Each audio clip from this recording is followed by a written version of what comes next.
Welcome to the Arkansas Baptist Women Podcast. On this season, we will talk about the beauty of belonging to a gospel-centered, like-minded community that shapes and encourages us to love God and to be present in our calling. We are excited to sit down with different women from all stages of life and hear what God is doing in their life in an area of ministry that God has called them to.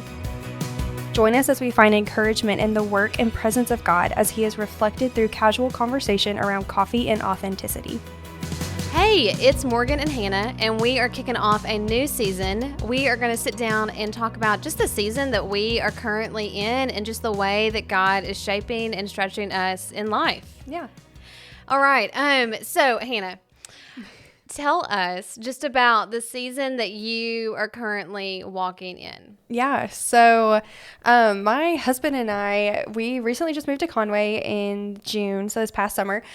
He took the role as the BCM campus minister in Conway. And so we moved from Northwest Arkansas to Central Arkansas, and we recently just bought a house. We recently found out that I'm pregnant. And so Woo! Just all the big life things, but we've been married for a little over a year now. And so all lots of things right at once. But then I started this job in July. So kind of, just still new job, all those kind of fun transition things. But yeah, that's kind of where we're at. Yes. Okay. And tell us what you are doing and then what Thomas is doing weekly. Yeah. So I, here at the Arkansas Baptist State Convention, my title is Ministry Coordinator. And really that means I just help with events that the Evangelism and Church Health team puts on. So like women's events or Super Summer or Lead to Fin, I get to just help be a part of each of those things, which is a lot of fun and really exciting. And then Thomas with the BCM,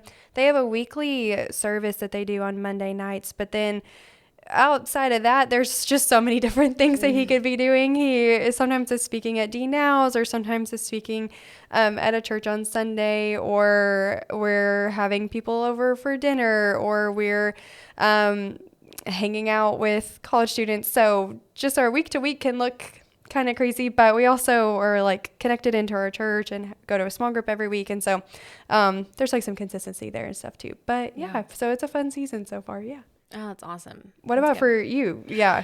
Yeah, I would say the season of life that we're in right now is just transition. Moving into this new job was just a huge transition. It's been so good and so fun, but Luke and I, we've got two daughters, Lane Ellen and Kate. And so they're at just very transitional ages to kindergarten, one that is getting acclimated and accustomed to just a 8-hour day school schedule, 5 days a week. And then I've got a second grader who is just in the thick of just trying to master skills of just reading and writing, and so then just our home, has just been in transition, not just with like job and life, but we've also been in the middle of a remodel. And so, yes.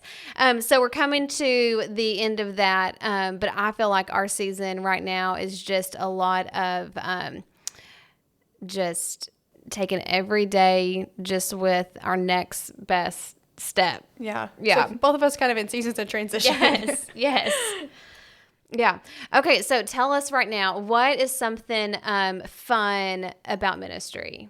I think in this role, I'm still like learning a lot of it, and still learning what each event needs and what each event like takes to make it happen. But I think like something that's exciting is a lot of the events are starting to happen though. And so like we just had one for women's this past weekend, and then Lead to Fin is coming up, and then Super Summer's in the summer, and we're kicking off Explore Your Calls across the state. So there's just a lot of fun things that are happening. And so one, it's okay, first time being involved and seeing how those go, but then two, like just building those rapport and meeting people and like all that kind of stuff. So it's all just new and fresh, I would say. Yeah. So that's that's where it makes it fun, but then also getting to see like the fruit from it and stuff like that too. What about for you? Yeah, that's good.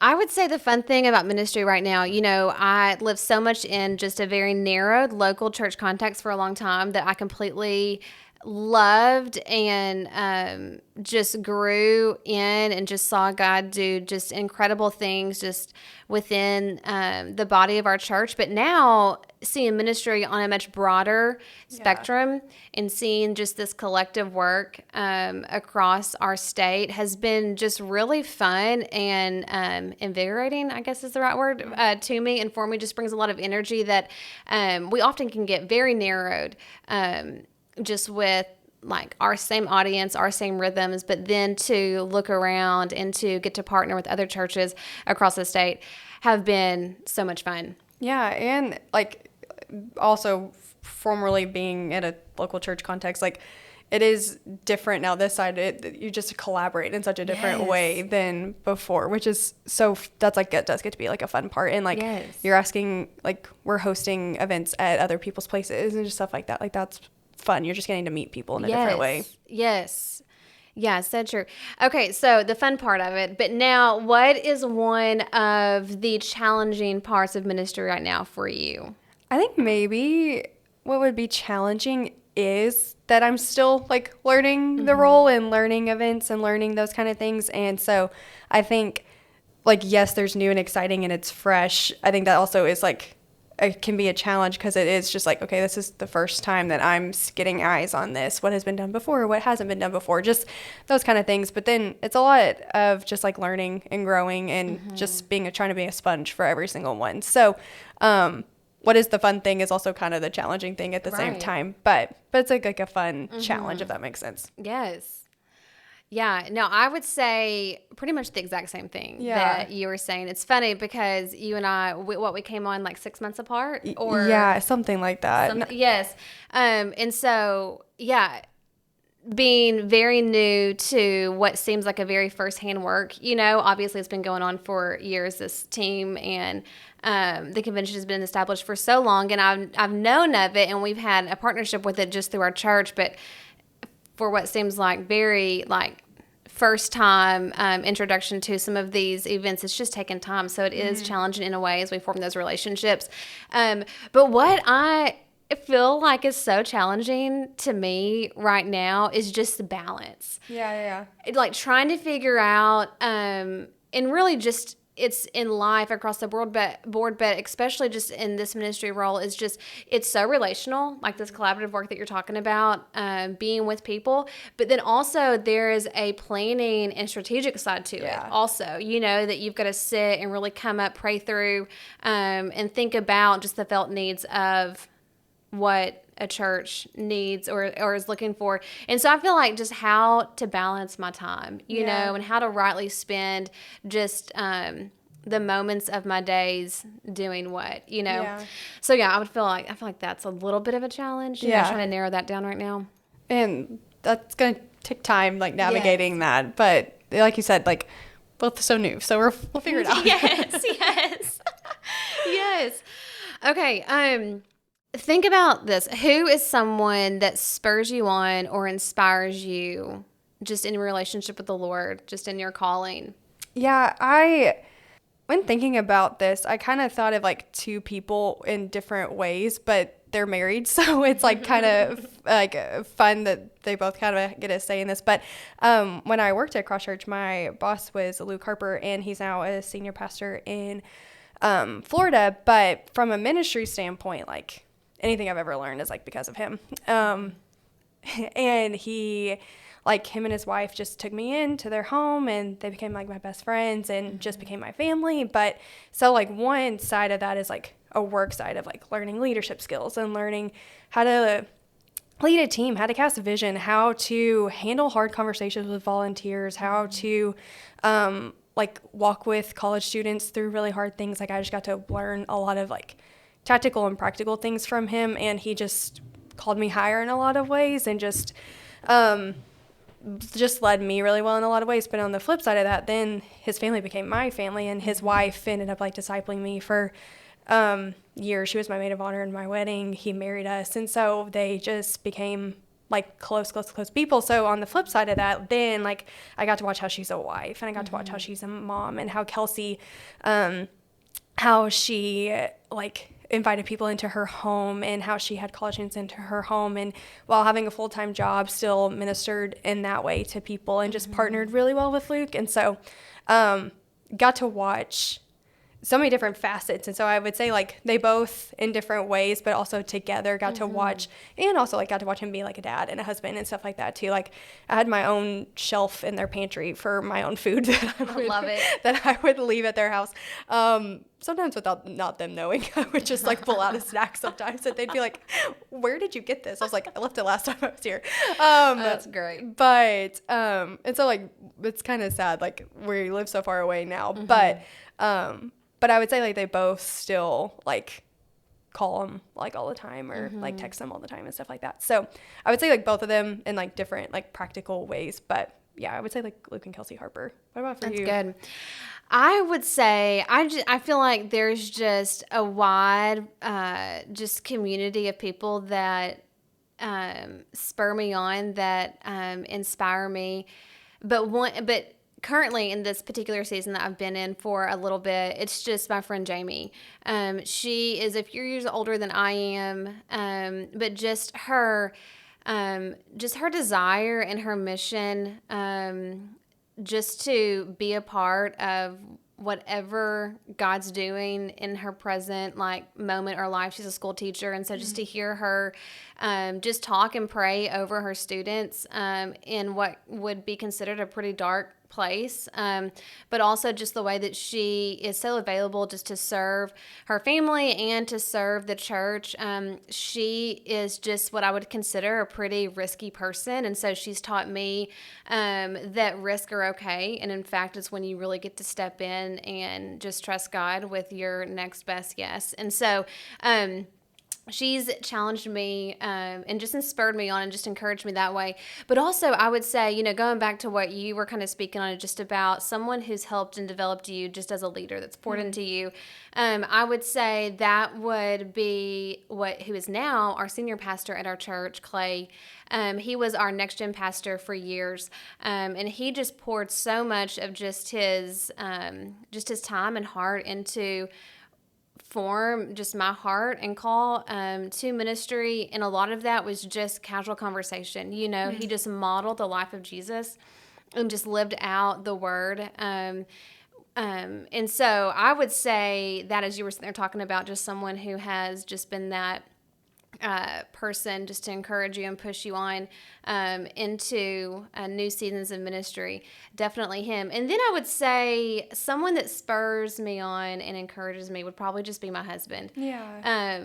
Just getting to walk in just like this, a new transition, a new season, and to know that just his blessing of it, but also his prayer for it, and just his excitement to see, God do exciting things through, a new season, new role. So yeah. That's cool. Yeah, that's good. Okay. Last, and this is going to be funny, or it could be not funny. It could be serious. Yeah. What is something the listeners might not know about you? I think this is like one of the things I get like the biggest gasp from, especially women from, is that I don't like chocolate. I never really have. I will eat a chocolate chip cookie. I make brownies because my husband likes brownies, and so I've kind of learned how to like tolerate them because I need to make sure my recipe is good and stuff like that. But other than that, like chocolate ice cream is a no-go. Like chocolate candy, M&Ms, like none of that. So maybe that's something people may not know about me. That is so funny. Yeah, I enjoy chocolate. Yes. I like chocolate. I like all kinds of sweets. But something that the listeners might not know about me is that after when I was in college, or even like growing up, like and on into college, I was like I took all of my early classes. I wanted to get them out of the way. I was up in the mornings. I was ready to go. I did a lot in college, like even like my study times and like my study groups. Like I would rather meet in the morning than like late at night. But then I got married and had kids. And what my kids have done to me, and I guess, is that I am not a morning person. Oh, so it like flipped. It flipped. But this season of life, and it's been kind of like in the making for like months now, that I know that my best time to give to the Lord and really for myself is in the morning. And so I have kind of tried to like move back to that. And so I think a lot of people naturally think like as a mom, like you get up early, you know, or you're up in the morning, but no. So something that might be shocking is that I would rather not get up in the morning, or if I do, it's a slow, like I get up, if I'm getting up at like 6, it's a slow rise, and then like I'll get started like 7:30, you know? Yeah. Where before it was like, if I could get up and get going, like I would do that, and then just kind of like lounge, go to bed early in the evening, and it's kind of flipped. But that's so interesting how kids can do that. I'm like, I don't know if it's because I'm just exhausted all the time, yeah, you know? But yeah, I'll get up with them, kind of get them like going and getting them ready, but I wouldn't say like I'm up and ready myself, you know? Yeah. So that is something that just my discipleship group, like my good friends, they know that is one thing of area of focus that I am hoping to turn the boat in. Because I am such a morning person, so now I'm like, oh, is this baby gonna like completely? Don't let it do it. Yeah, don't let it do it. No. Keep getting up. Keep trying. Yes. It's gonna be interesting to begin with, but that I haven't heard that, so now I'm like mental note, like my schedule. Obviously, my schedule's gonna change, but that could change a little bit. And my girls were such good sleepers. Like they would sleep until 8, and you know they didn't go to preschool until like 9:30. So we had a lot of time. So when they were sleeping, I was sleeping, and we just got in this rhythm of not like just sleeping. And or I would get up, and again, like it would be, I'm a slow riser. I want to get up. I want to get my coffee. Yes. I'll look out the windows. You know, we're in a subdivision right now where there's a back phase going on. And so I'm constantly just looking out there. Looking at the construction. Yeah. What are they building today? What new dump truck is coming in? You know, all of those things.